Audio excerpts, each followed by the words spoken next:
Hi, I'm Sage, and this is my 1979 MGB, and we're going to be restoring it on my new YouTube channel called Sage Restores. And right now we're just going to go over its special features and just get to know a little bit about this car. So our first weird special feature on this car is the battery. It sits on top of a small metal bar sitting above the rear axle. And by on top of a small metal bar, I mean there's nothing else keeping this battery from falling onto the road below this car. It is just comical.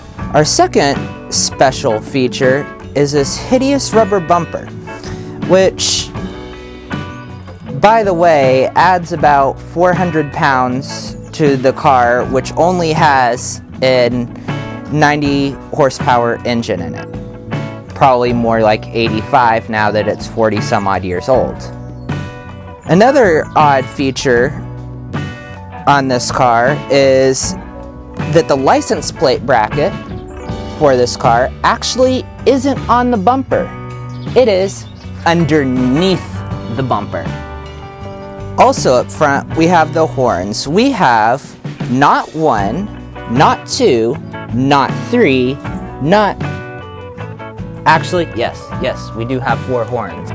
On the topic of horns, the previous owner of this car decided to put the horn button here. Not in the normal place where most people would expect it, here. British Health and Safety.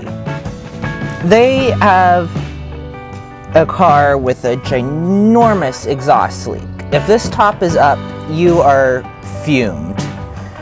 But to counteract that, as a safety feature, they made this nifty little window that doesn't go up. So we have a odd knob down here, which took me quite a while to figure out what it was for until somebody referred to it as the brake wind valve. It is a little valve that, if pushed hard enough, will open a small flap in the dashboard to let all the air from above your hood through this silver grate up here down into the cabin below your feet. So, if you happen to break wind in this comically small car, you don't suffocate yourself. Our next special feature about this car is its windshield wipers. Britain is known for its rain, and you would think they would have sorted out the windshield wipers to where they would go at a decent speed. But this is high, and it is comically slow.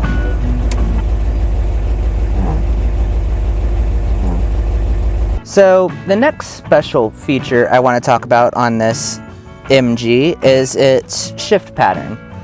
It is very difficult to go from third gear in the normal place to second gear in the normal place, because if you happen to hit it just a little bit too hard over here, you're in reverse. So let's go ahead and fire this car up.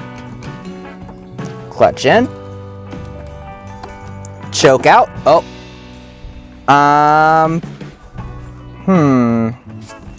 Something's not quite right there. Well, there's your problem. This seems to be the choke wire. Back in the engine bay, we've got a fuel filter, which doesn't seem to be connected to anything. They've got a closed loop through the fuel filter, and the fuel line just seems to be coming directly from the fuel pump to the Weber carb.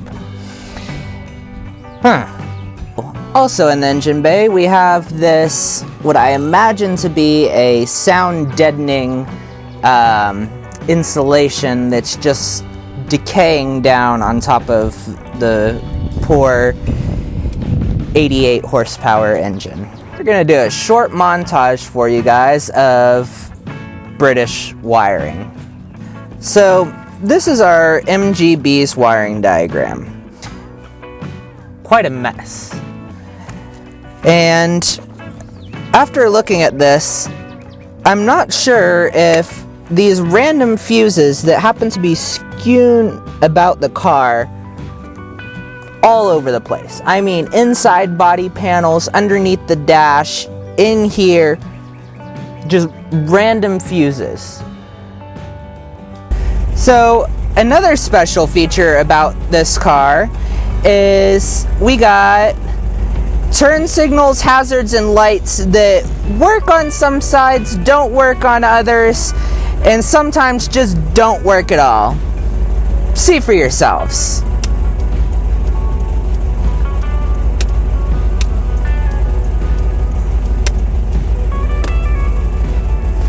And right now, I am turning on the hazard lights. Nothing happened. Never mind, apparently my turn signals do work now.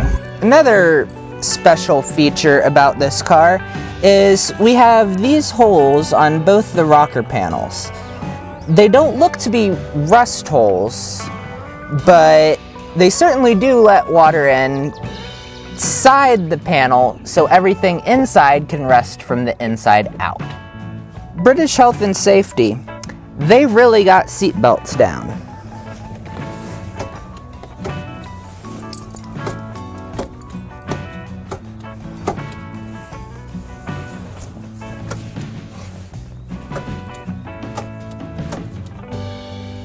Ah, there we go. Another special feature of this car are these comically small sunscreens. Note, these sunscreens, however comically small, cover up a good third of your windshield while you're driving. Just points out how small this windshield is. Oh no, it's about to rain. We have to get the top up. Let's see how long it takes.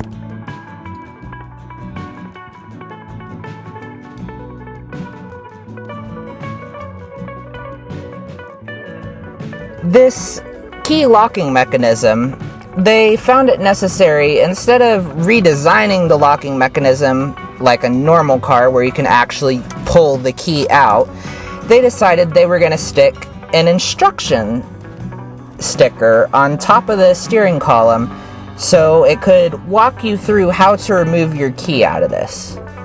So instead of just pushing in and pulling out, you can't do that with this car.